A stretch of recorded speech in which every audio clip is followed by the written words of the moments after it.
Paulo a Timóteo, a segunda carta de Paulo a Timóteo, e eu espero de verdade, amados, que eu esteja à altura do texto que temos diante de nós essa noite. E eu espero não decepcionar, não perder tudo que nós já ouvimos da parte de Deus essa noite. Sinto que Deus já falou com a gente muitas vezes através dos cânticos, das leituras bíblicas, e a minha pretensão, que Deus me ajude nisso, é dar prosseguimento a isso, fazendo a exposição dessa passagem, na qual eu lembro mais uma vez.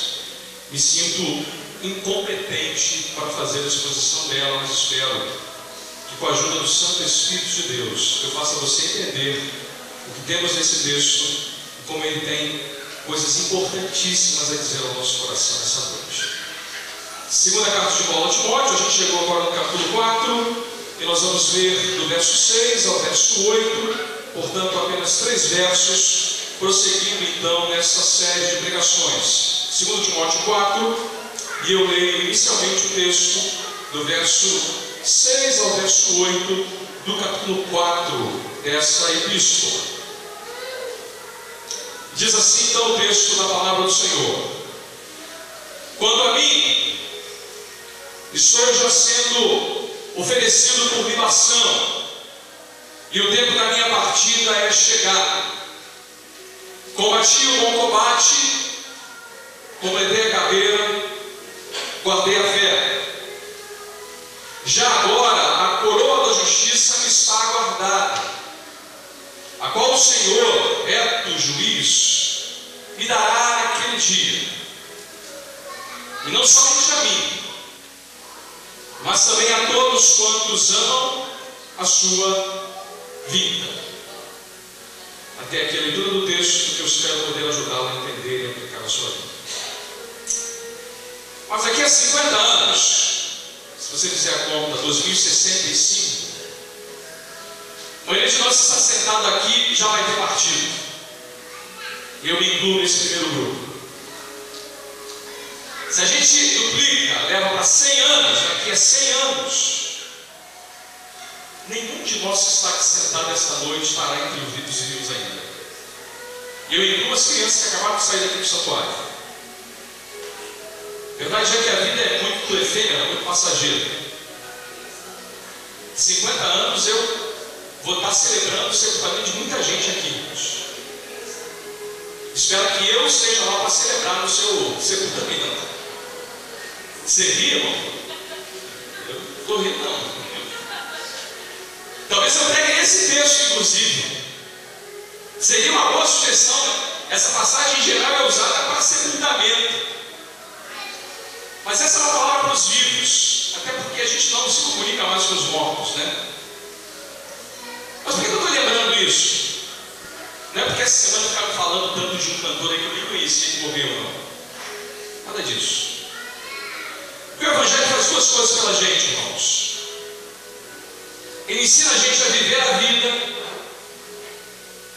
e prepara a gente para encarar a morte da maneira mais adequada possível. É verdade que o Evangelho tem muito a dizer sobre a vida, muito a dizer sobre a maneira da gente encarar a vida. Mas é verdade também que boa parte da mensagem do Evangelho tem a ver com a maneira como nós nos preparamos para morrer, para a morte.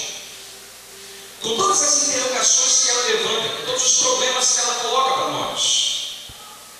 Ao longo da história da igreja, uma das coisas que sempre se usou para caracterizar o povo de Deus é que o povo de Deus é o povo que morre bem, que sabe morrer.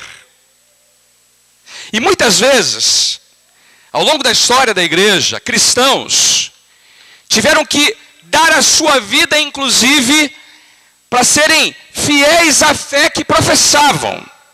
A gente lembra que muitas vezes na história da igreja, cristãos tiveram que morrer, encarar a morte, para que eles pudessem dar testemunho da fé que eles possuíam em Jesus.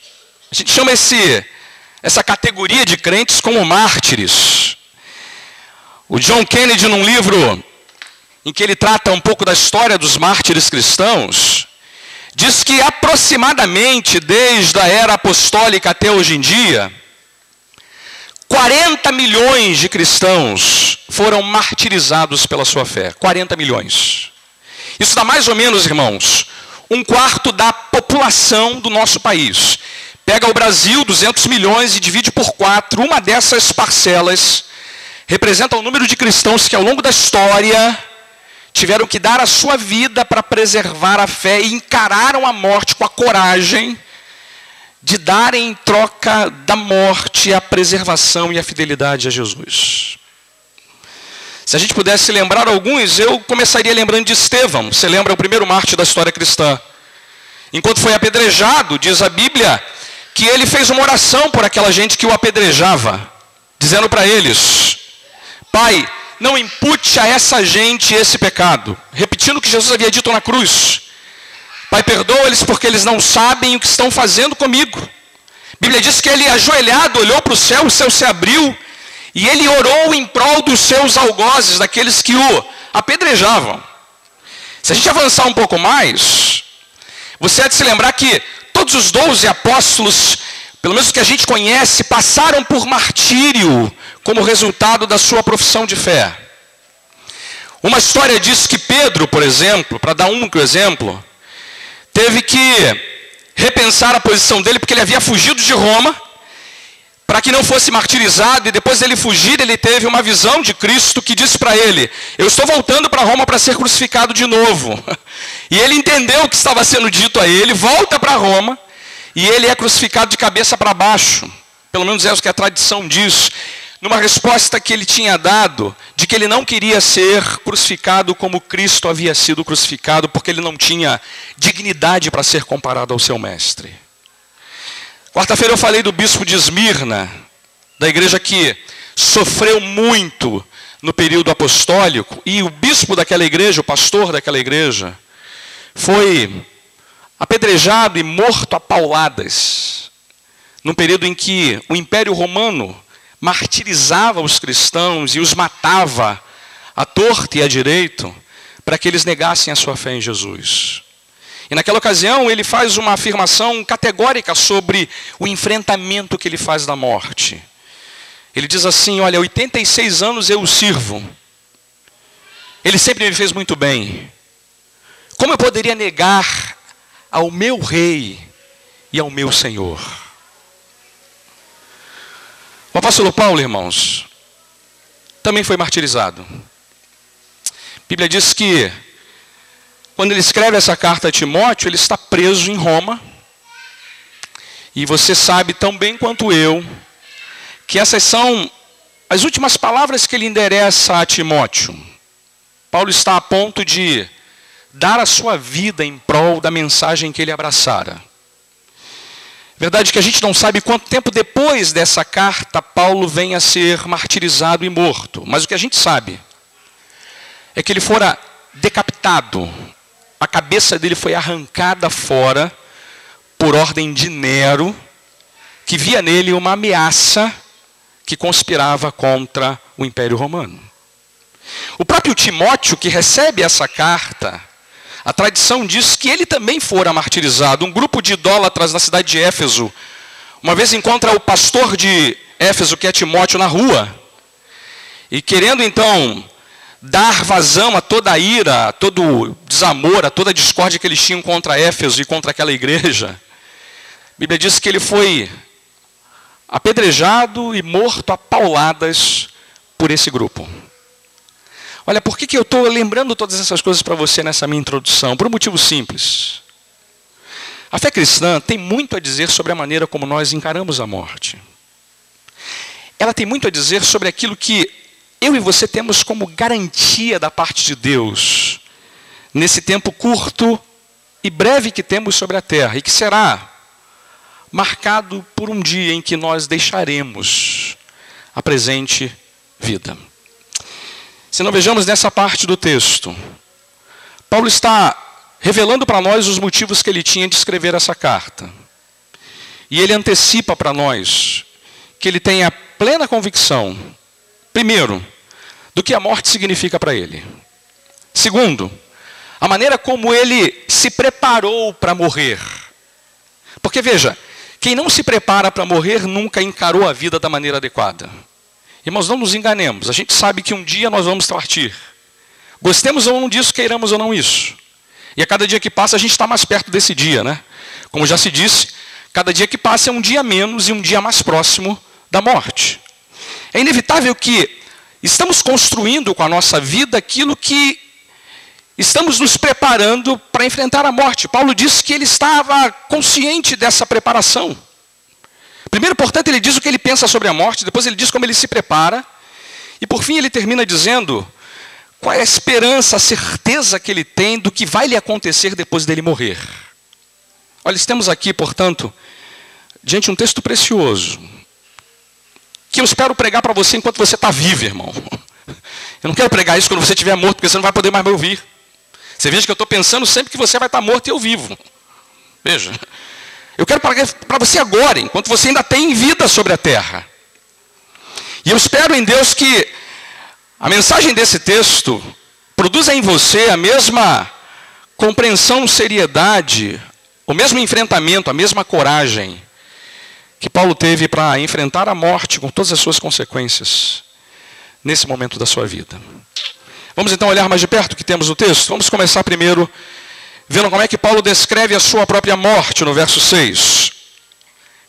Quanto a mim, estou já sendo oferecido por libação, e o tempo da minha partida é chegado. Olha, primeiro ele revela para nós o que motivou ele a escrever toda essa epístola, né? Porque ele sabe que o tempo dele está acabando. A gente não sabe como é que Paulo sabia que o tempo dele estava acabando. E eu não sei se todo cristão vai ter essa percepção, né? Porque às vezes a morte chega sem muito avisar para a gente nada.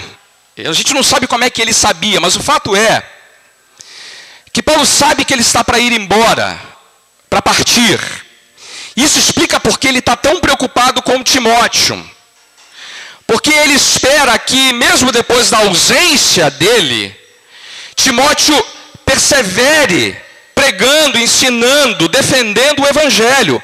Paulo sabe tão bem quanto nós sabemos que a ausência de algumas pessoas podem produzir um efeito devastador, um efeito desestimulador sobre nós. A gente fica meio sem saber o que fazer agora que aquela pessoa que tanto nos ajudava, nos orientava, nos conduzia, nos encorajava, foi embora.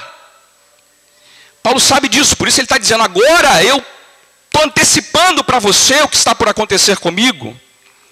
E eu espero de verdade que a minha ausência não mude nada. Não mude nada na sua relação com o ministério que Deus te entregou. Que não mude nada nas prioridades que eu já mostrei para você. Que não mude nada nas preocupações que devem estar em seu coração. Timóteo, eu espero que você permaneça na minha ausência tão firme quanto você está agora enquanto eu estou vivo. Mas quanto a mim, eu já sei duas coisas que vão me acontecer. E ele está dizendo da morte dele, tá, irmãos? Para a gente não ter dúvida. Ele usa duas metáforas para falar da morte dele. Primeiro ele fala assim, eu estou sendo já oferecido por libação. O que ele quer dizer com essa expressão? O que significa ser oferecido por libação? Primeiro, essa palavra libação significa derramamento. Derramamento. Porque ele está fazendo menção a um ritual do Velho Testamento que tinha a ver com um procedimento que deveria ser adotado pelo adorador diante de Deus do santuário, que derramava uma porção de vinho em oferta de gratidão a Deus. Paulo está dizendo que a morte dele vai funcionar como uma oferta de gratidão a Deus, como uma oferta de libação, porque a ideia é que ele vai ser derramado como uma oferta. Ele usa a mesma linguagem, para você ficar ainda mais claro, em Filipenses 2, ele já havia falado disso numa outra ocasião. Filipenses 2,17, ele já havia antecipado que isso aconteceria com ele. Filipenses 2,17. E lá ele explica, inclusive, um pouco melhor O que essa oferta de gratidão representa na prática? Ele diz assim: entretanto, mesmo que seja eu oferecido por libação sobre o sacrifício e serviço da vossa fé, alegro-me, e com todos vós me congratulo. Paulo está entendendo que ele foi levado por Cristo a uma categoria de gente que foi chamada para entregar a vida pela própria fé, para que a manifestação dessa oferta pudesse também fortalecer a fé dos demais. Isso é muito poderoso, irmãos. Deixa eu entender, ou melhor, explicar um pouco melhor. Paulo está dizendo o seguinte: eu vou ser oferecido por libação para que o meu testemunho dê provas irrefutáveis de que eu creio de fato naquilo que eu sempre preguei. De uma certa maneira, irmãos, essa é uma coisa surpreendente na mensagem cristã. Os homens às vezes acusam os apóstolos de terem sido homens que inventaram uma mentira e apregoaram uma mentira, um boato.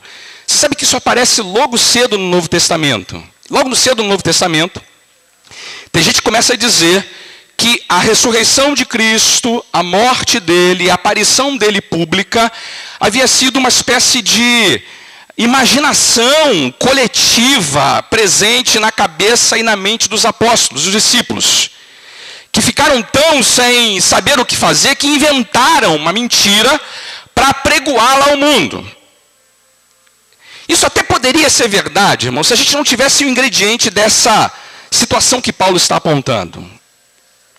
Uma coisa que faz uma mentira ter perna curta é quando essa mentira começa a exigir de quem a propaga mais do que essa pessoa está disposta a dar. Até onde um homem mente? Até onde os discípulos iam mentir? Até que isso não colocasse em xeque a vida deles. Até que isso não criasse para eles problemas como o martírio, a morte, a entrega definitiva da sua própria vida em função daquilo que eles haviam crido, pregado e anunciado. Olha, Paulo está dizendo o seguinte: eu quero dar provas irrefutáveis de que eu creio naquilo que eu prego e que eu prego é verdade, a ponto de eu mesmo ser martirizado por essa fé. E a Bíblia está repleta de passagens que mostram que Paulo tem um entendimento muito claro de que ele pode ser levado a essa categoria, e agora ele está afirmando categoricamente que Deus o chamou para ser oferecido por libação. Para que Timóteo, para que eu e você vejamos que o que esses homens estavam pregando era a mais pura verdade.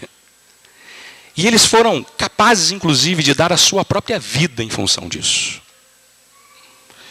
Ele diz mais: não é só oferecido por libação a minha partida, mas o tempo da minha chegada, ou da minha partida, ou melhor dizendo, é chegado. O relógio está acabando e eu tenho que ir embora. É uma outra maneira dele traduzir o que ele pensa sobre a morte. A morte não é um fim, não é um ponto final na história, né? Por isso que ele fala que a minha partida é chegada. Eu sei que quando eu morrer, eu não vou morrer. Eu não vou deixar de existir. O que vai acontecer é que eu vou partir para uma outra dimensão da vida, para um outro lugar. A minha alma vai ser separada do meu corpo, mas eu não vou deixar de existir. Eu sei que a minha partida é chegada. Eu sei que a morte não acaba absolutamente em nada o transcorrer da minha existência. Eu sou levado apenas a viver uma outra realidade. Veja, irmãos, bota uma coisa na sua cabeça: a sua morte não vai ser o fim da história. A sua morte vai ser a partida. Você sabe que a gente tem na mão agora uma senha invisível. Uma senha invisível. Ela não está visível a você, mas essa senha existe. E no dia que Deus disser assim: está na hora de você se apresentar a mim. Na hora que Ele chamar pela sua senha, irmão, você não vai ter mais nada a fazer, a não ser partir. Eu espero que você parta de malas prontas. E aí, quando é que a gente tem que estar com a mala pronta para partir? Toda hora. Porque a senha é invisível e o chamado é individual. A morte não fala assim, olha, agora o próximo será o Lincoln. Não, não fala. Você vê que eu estou botando alguém, né? Não sou eu. Alguém vai fora. Não, a gente não sabe quem é o próximo. Nessa roleta russa da morte, o que interessa é que a gente sabe que é uma partida. E que a gente seja de mala pronta para encarar essa partida. Isso me leva à segunda coisa que Paulo diz. Porque não só ele compreende a morte dele como uma oferta de libação, como também uma partida, mas ele também declara no verso 7 que ele está de mala pronta para partir. Que agora é chegada a hora de ir embora, porque ele está pronto para encarar essa partida.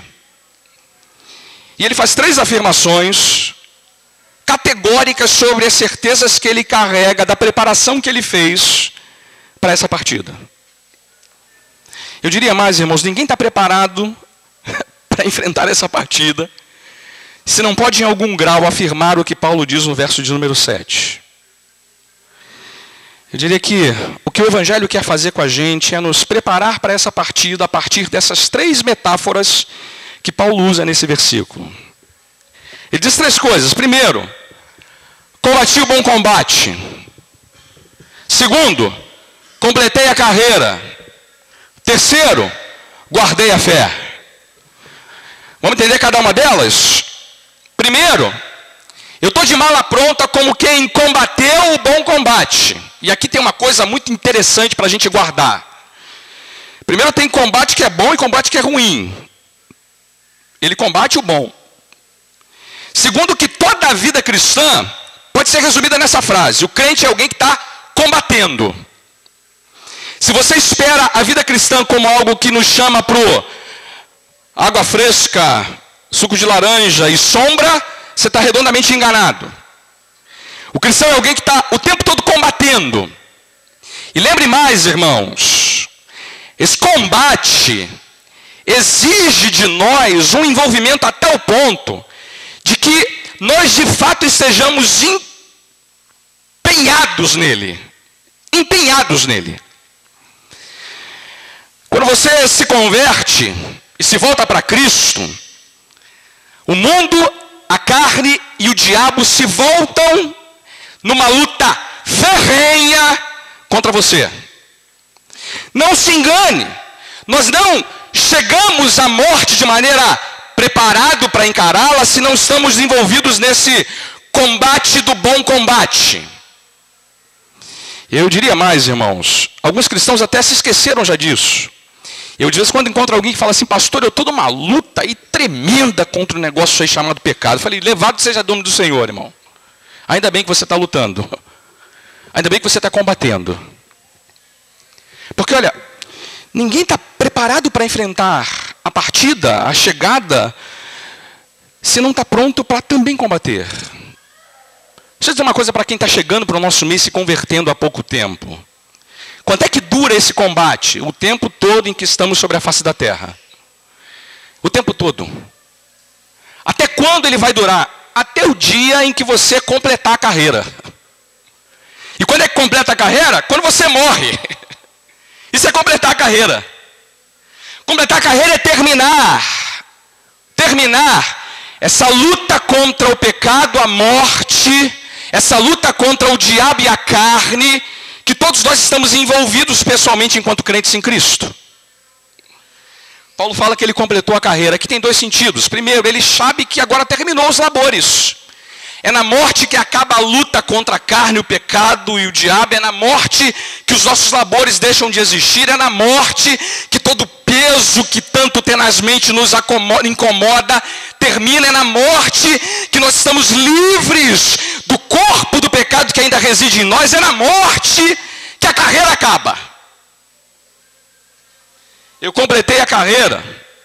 Eu estou chegando no ponto final para que eu possa partir. Mas veja, irmãos, completar a carreira aqui também significa uma outra coisa. Eu fiz o que Deus mandou eu fazer. O que Deus me entregou para eu fazer, eu fiz. Ele chega a dizer uma outra ocasião o seguinte, olha, em nada eu tenho como a minha vida preciosa enquanto eu não completar a carreira que me está proposta. E deixa eu dizer uma coisa, cada um de nós tem uma carreira para cumprir aqui.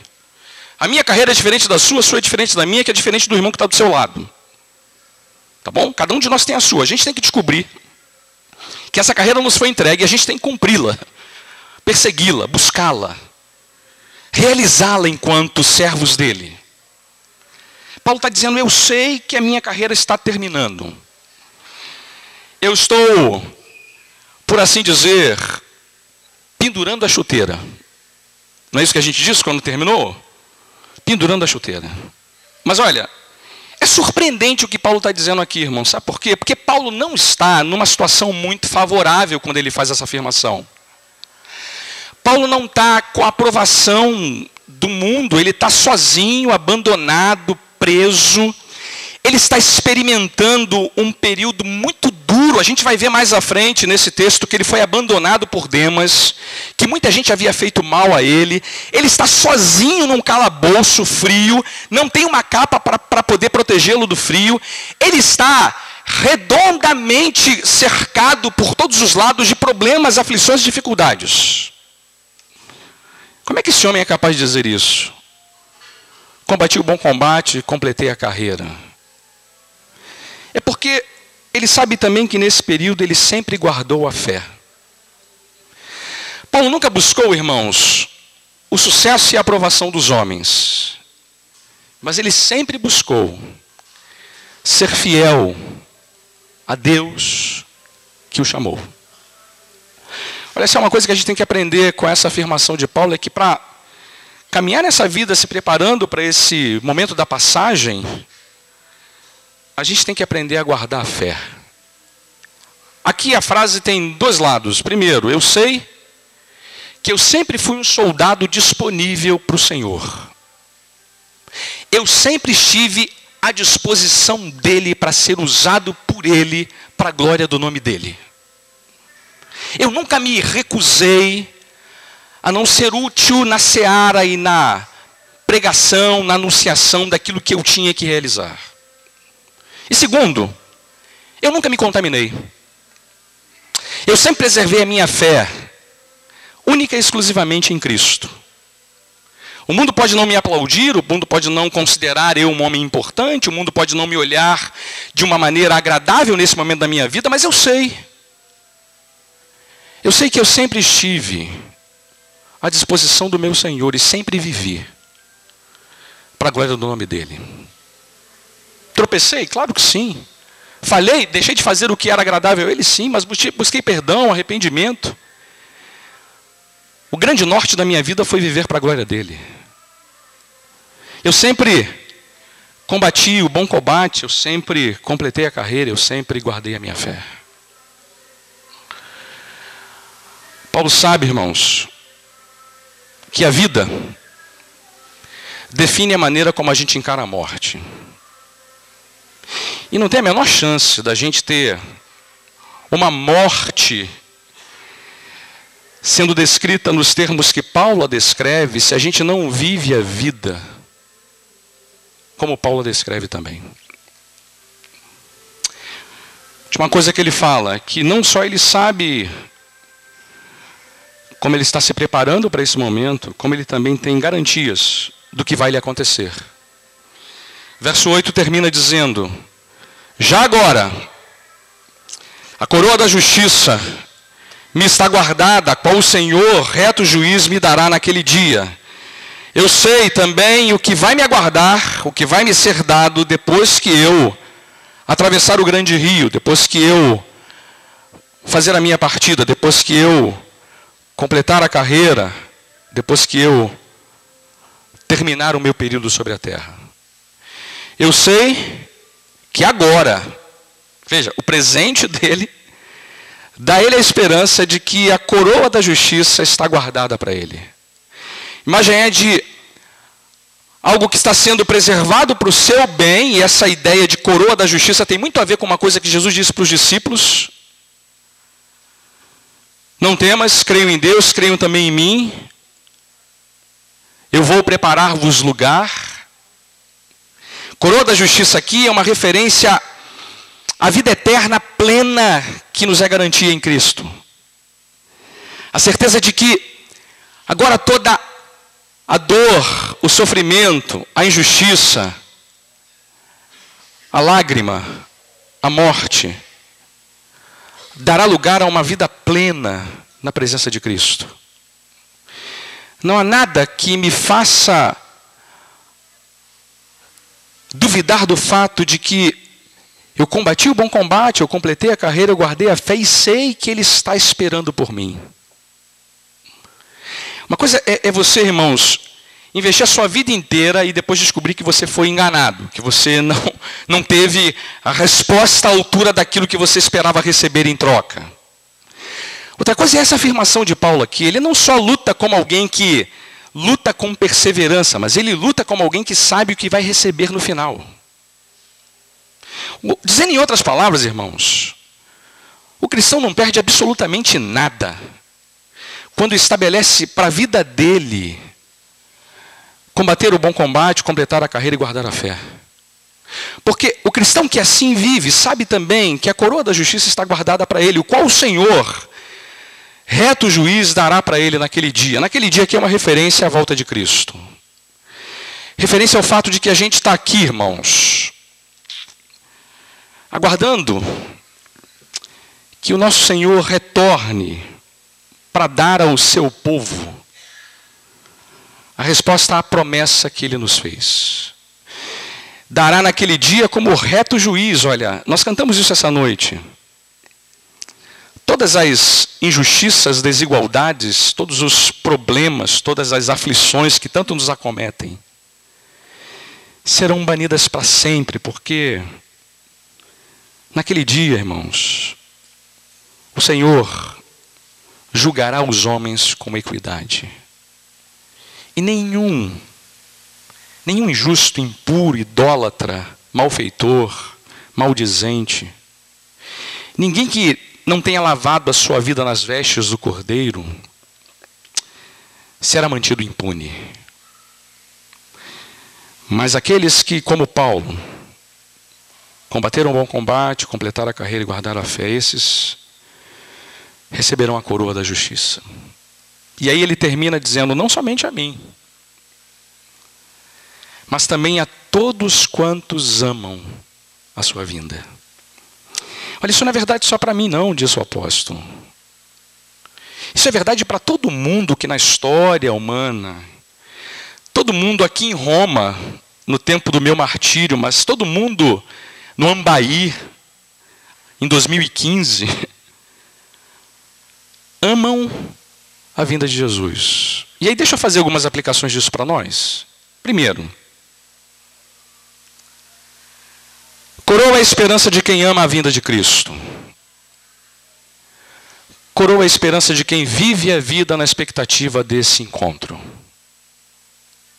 Amado, se o seu evangelho está fazendo você ficar tão preocupado com a vida presente a ponto de se esquecer desse futuro mais importante, desse futuro mais amplo, eu temo que você não está combatendo o bom combate, guardando a fé e completando a carreira. Amado, não deixa os problemas do tempo presente, ou os problemas que a igreja está enfrentando atualmente, fazer você perder de vista de que o que nós amamos acima de tudo é o retorno do reto juiz, que dará a coroa da justiça àqueles que amam a sua vinda. Não nos enganemos, irmãos. A Bíblia diz para nós que antes da vinda dele a coisa vai piorar muito para a igreja. Muito. Mas não vai ser pouco não, hein? O negócio vai ficar estreito, irmãos. Isso aqui não é profecia do mal, não. Não é profecia bíblica. Se você der uma olhada depois em 2 Tessalonicenses, do capítulo 2, do verso 1 ao verso 17... olha o que o apóstolo Paulo disse à igreja de Tessalônica. Não vou ler o texto todo não, mas vamos ler rapidamente do verso 1 até o verso de número 6, que ele antecipa para nós uma coisa que vai acontecer inevitavelmente antes da volta de Cristo. E ele começa dizendo assim, irmãos, No que diz respeito à vinda de nosso Senhor Jesus Cristo e a nossa reunião com Ele, nós vos exortamos a que não vos demovais da vossa mente com facilidade, nem vos perturbeis, quer por espírito, quer por palavra, quer por epístola, como se procedesse de nós, supondo que tenha chegado o dia do Senhor. E veja no verso 3. Ninguém de nenhum modo vos engane, porque isso não acontecerá, sem que primeiro venha a apostasia, e seja revelado o homem da iniquidade, o filho da perdição. E ele explica: o qual se opõe e se levanta contra tudo que se chama Deus, ou é objeto de culto, a ponto de assentar-se no santuário de Deus, ostentando-se como se fosse o próprio Deus. Não vos recordais de que ainda convosco eu costumava dizer-vos estas coisas, e agora sabeis o que o detém, para que ele seja revelado somente em ocasião oportuna. Veja o verso 13 até o verso 16. Entretanto, devemos sempre dar graças a Deus por vós, irmãos amados pelo Senhor, porque Deus vos escolheu desde o princípio para a salvação, pela santificação do Espírito e fé na verdade, para o que também vos chamou, mediante o nosso Evangelho, para alcançardes a glória do nosso Senhor Jesus Cristo. Ora, nosso Senhor Jesus Cristo mesmo, e Deus, o nosso Pai, que nos amou e nos deu eterna consolação e boa esperança pela graça, consolem o vosso coração e vos confirmem em toda boa obra e boa palavra. Amados, eu espero de verdade que a gente seja desses como Paulo sabem, que o que nos interessa acima de tudo é a sua vinda. No passado, os cristãos, quando se acordavam de manhã, ao abrir a janela, perguntavam para si mesmos: será que é hoje que ele vem me buscar? Será que é hoje? Isso está ainda no seu coração, amado? Você ainda está vivendo como quem sabe que um dia vai partir para estar com Ele? E aqui eu não estou fazendo trocadilhos, não quero terminar com seus planos pessoais. Olha, os seus planos pessoais são importantes, mas eles devem ser tratados a reboque disso, como menos importantes do que isso. Ah, Senhor, não volta agora não, porque eu quero casar primeiro. Não volta agora não, porque eu quero mudar o meu emprego. Não volta agora não, porque eu quero mudar de carro, Senhor, primeiro. Todo mundo casou, deixa eu casar também. Não é isso? Não, Paulo está dizendo que são pessoas que amam a sua vinda, que vivem nessa expectativa, que olham para o mundo sob essa perspectiva, que encaram a vida sabendo disso. Segundo é que eles amam essa vinda, não tem medo dessa vinda. Não tem medo. Não tem medo da morte. Porque sabem que a morte é uma partida para estar com Ele. Não se incomodam mais com relação a esse assunto que tanto incomoda os incrédulos. Se há uma diferença entre nós e os incrédulos é essa. Nós gostamos de falar da morte, e a morte significa para nós apenas uma partida para um lugar muito melhor do que esse, irmãos. Disse o apóstolo Paulo numa ocasião que, olha, é bom estar com vocês, mas estar com Cristo é incomparavelmente melhor. Eles amam, não têm medo, não se acovardam, não voltam atrás, porque amam. Foram amados, alcançados por esse amor. Olha, amado, que você não parta dessa vida enquanto não estiver seguro de que você já é amado dele também. Como é que a gente pode fazer isso? Se entregando a ele. Dando a nossa vida para ele. Combatendo esse bom combate que ele nos chama para combater. Completando a carreira que ele quer que nós completemos. E guardando uma fé completamente dependente de Jesus como Senhor e Salvador nosso. Última coisa, é que Paulo sabe que alguns de nós podem ser chamados para sermos mártires também. E é por isso que ele está falando disso. Há uma passagem em Apocalipse 6 que diz que os mártires estão agora diante do Senhor no céu, dizendo para ele assim: Senhor, soberano Rei da terra, até quando tu permitirás que o sangue do teu povo seja derramado, sem que tu faças nada a favor deles? Aí sabe qual é a resposta de Deus para eles? Tenham paciência, porque ainda muitos outros irmãos terão que ser entregues também, terão que ser também mortos por causa do Evangelho. O número de 40 milhões ainda não está fechado, irmãos. Eu e você podemos fazer parte dele. Pastor Hernandes Dias Lopes disse que uma ocasião ele foi na Coreia do Sul, na cidade de Seul. E nessa cidade há um museu destinado aos mártires cristãos daquele país que foram mortos durante o período totalitarista comunista, durante o período da invasão japonesa. A história diz que vários pastores foram levados ao rio Han, que é um rio famoso na Coreia, e degolados, entregues à morte por aqueles inimigos da igreja. E nesse museu existem fotos de cada um daqueles irmãos que foram martirizados, contando uma breve história sobre a vida deles, sobre como eles foram entregues à morte, como eles foram submissos ao martírio por amor ao Senhor Jesus. Como se não bastasse essa imagem impactante de você ver essas fotos de gente que viveu há poucas décadas agora atrás, o visitante é convidado a fazer uma última reflexão quando ele sai do museu. Há uma última moldura. E você se aproxima dessa moldura muito interessado em ver quem seria essa última pessoa a ser martirizada. E aí você descobre que na verdade não tem nenhuma foto lá. Tem um espelho. E aí você, quando olha para o espelho, obviamente vê a sua própria imagem e percebe que embaixo dessa moldura há uma frase que faz a você uma pergunta. E a pergunta é a seguinte: você está pronto para ser também um deles? Eu não preciso dizer aos irmãos que a pergunta é desafiadora. E eu não vou responder a minha resposta não, para você não ficar achando que está em bons lençóis, porque não está. Eu fico me perguntando, irmão, será que eu estaria disposto? Será que eu e você sabemos, entendemos, que o tempo que vivemos pode ser um tempo em que Deus nos chame a combater o bom combate, a completar a carreira, a guardar a fé, sendo necessário para isso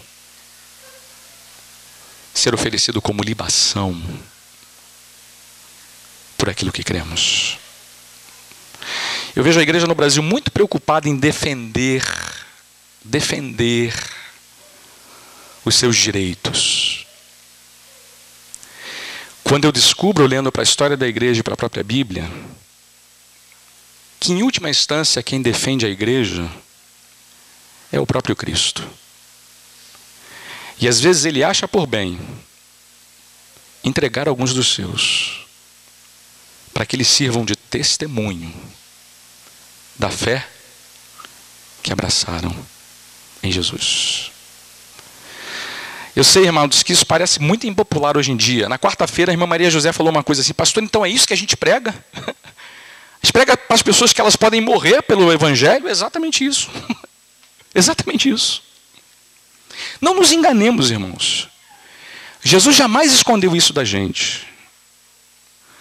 A frase que ele nos fez entender resume isso numa só expressão: se alguém quer vir após mim, negue-se a si mesmo, tome a cada dia a sua cruz e siga-me. Eu garanto que não há melhor investimento para se fazer na vida, porque esse é o único investimento que nos dá a coroa da justiça na eternidade. Mas aqui, o chamado é para que a gente esteja disposto a ir até onde Ele quiser que nós possamos ser levados por Ele, para que a nossa vida manifeste a fé que temos em Cristo. Feche seus olhos. Vamos falar com o Senhor.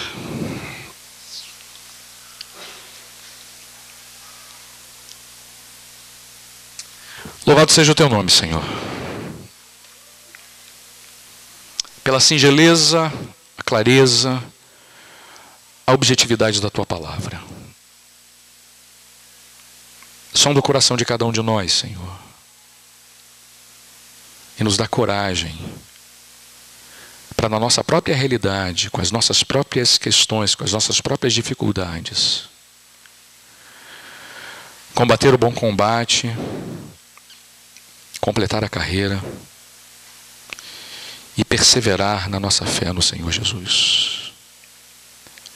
Porque, como diz a tua palavra, só aqueles que perseveram até o fim, esses sim, é que serão salvos. Não queremos ficar caídos pelo caminho, Senhor. Queremos ter a coragem vinda do teu Espírito para viver, para proclamar, para testemunhar, para manifestar, com amor, mas com perseverança, com determinação. Que os nossos olhos estão postos na tua vinda, na coroa da justiça que está nos guardada, agora está guardada para nós. Mesmo que para isso seja necessário que sejamos oferecidos como oferta de libação, mesmo que para isso seja necessário que alguns de nós percam para serem instrumentos de testemunho da fé, da grandeza, da majestade do Senhor. Perdoa-nos a nossa covardia. Perdoa a nossa covardia, Senhor. E dá-nos a compreensão dessas verdades tremendas necessárias a cada um de nós. Chama pela tua palavra aqueles que estão entre nós e que ainda não amam a tua vinda. Desperta neles a fé e o arrependimento, para que eles também se entreguem ao Senhor Jesus. E que agora o amor de Deus o Pai, a graça soberana de nosso bendito Senhor e Salvador Jesus, e a comunhão eterna do Santo Espírito de Deus esteja convosco, com todo o povo do Senhor espalhado por toda a face da terra, hoje e para todos sempre. Amém, Senhor.